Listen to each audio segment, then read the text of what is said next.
that's what you get for sitting so close to the middle. On Monday and Tuesday, Mr. Hensley has to do that. Okay, here's what we're gonna do, because we do have people who haven't finished reading. We're not gonna have full discussion today. I'm gonna give you kind of some leading questions to help you with your papers, because that seems to be what people are most nervous about not writing after the discussion. It'll just give you some, now, what I don't want is for you to just take the questions and answer them like these are the discussion questions at the end of the story in a lit book, okay? But you can use them as kind of a guiding principle. And you probably could choose just one, or one little set, okay?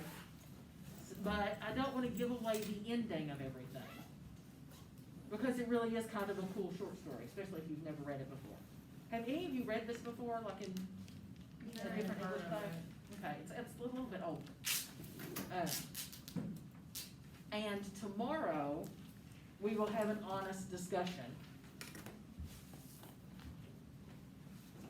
And then I'm gonna give you something to read over the weekend, but you won't have to do anything with it, except promise me that it will be read come Monday. Not a novel or anything like that. Pages. Really, Nate? Less than 20, probably more than 5. That's fine. That's acceptable. Yeah, it's still a short story. That is acceptable. Yeah. You get much past 20 in the size books, but like the size print that I read, and you're really kind of novella territory. So, we'll go. Less than 20, but probably more than 5. I'm thinking it'll probably be James Joyce. Wait, what?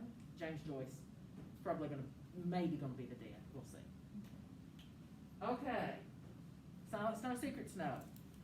There is absolutely no reason not to compare and contrast this with something else you've read. Easiest to do probably with Jekyll and Hyde, but not required. So,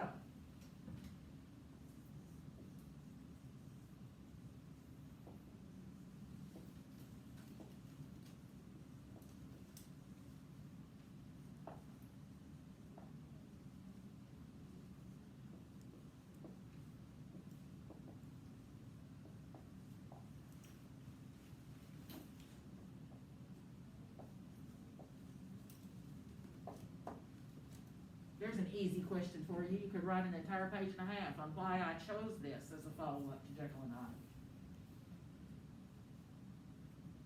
What do we learn from reading Jekyll and Hyde that comes in handy when you read this? The shadow self. Hmm? The shadow self. Mm. Oh. It's okay. That's like, What's the question? why did I choose this as a follow-up to Jekyll and Hyde? What did you learn from reading Jekyll and Hyde and from talking about Jekyll and Hyde that comes in handy when you read this story? And it's more than just one thing. You didn't give anything away.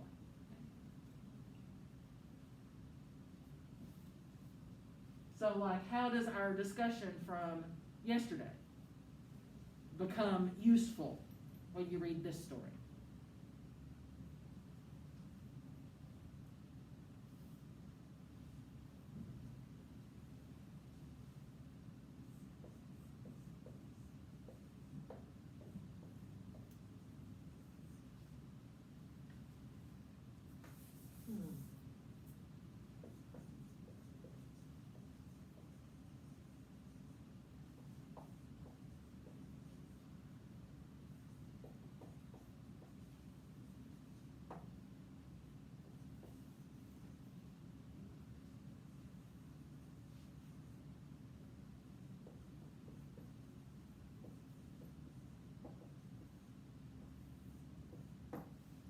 How would Paul fit into the Lord of the Flies? He is, after all, a 12-year-old boy. We've spent a lot of time with him this semester.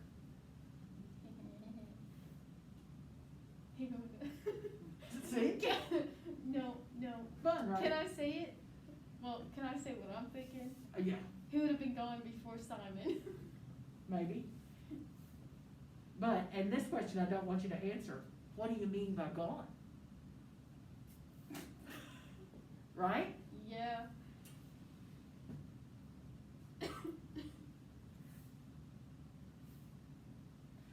obviously, in order to do anything with this story, you have to answer the question of what is happening to Paul. I mean, like this plot, because it's all, we call this third person limited. It's in third person, but it's all inside Paul's own head, right? We don't have anybody else's perspective. In order to understand anything about the story, you have to answer the question for yourself, what is happening to Paul? What's going on in Paul's head?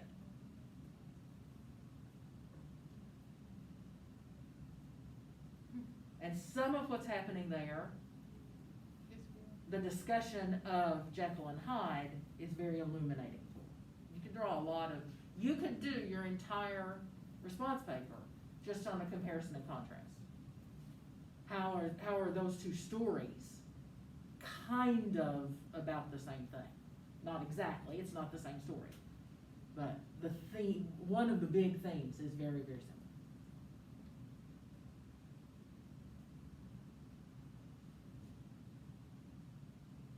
Okay, what questions do you have? Has anybody stalled in the story? Like you've started it and you're halfway through it and you're like, I'm lost. No. No. Mr. Stewart.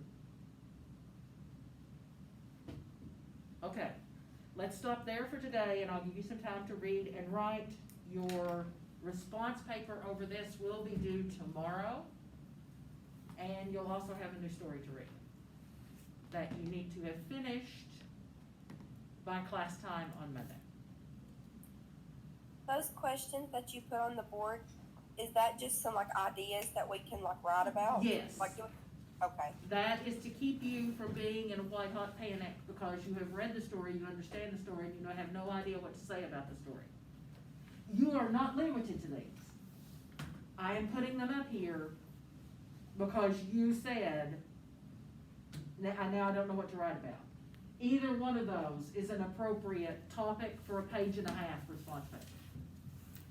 Like you can write the whole paper. Thank you. You're welcome. And that should give you some jumping off ideas. And we'll wait until everybody is on the same page in order to actually get down and dirty and talk about it. Did everybody get my email about what's going on with your grades? That you can't put it in? Yes, they have not set up English 161 and Infinite Campus. You're in there to take attendance, but they haven't set up the grade book yet because the class is so new and it never existed before. I mean, they actually had to wait for Mr. Shelton to give it a name in our system. So, I cannot put your grades in. That said, we only have 2 and they're in Google Classroom.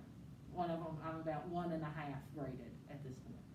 So you can show your parents how you're doing in the class, but it will not show up on your progress report because there's no way for me to put it in Infinite Campus yet. Mr. Collins is working on it, but he's not going to get there before grades go out. And if you have any questions about that or your parents don't believe you, just tell them to call me. I don't think there's anybody I'm particularly worried about. No, I don't think my parents really care. Okay. They're like, just don't get stressed out. Well, yeah, at this stage in your life, and with everything else that's going on. Oh gosh, I don't know how I'm managing. I really don't. Funny story. My mom reminded me of this just a few months ago. Back when I was in the 3rd grade, I was put in like a higher reading class and I was doing bad. Well, I got really mad over a test or whatever, and I just bawling, crying, cause I'm 3rd grade, just Right. whatever.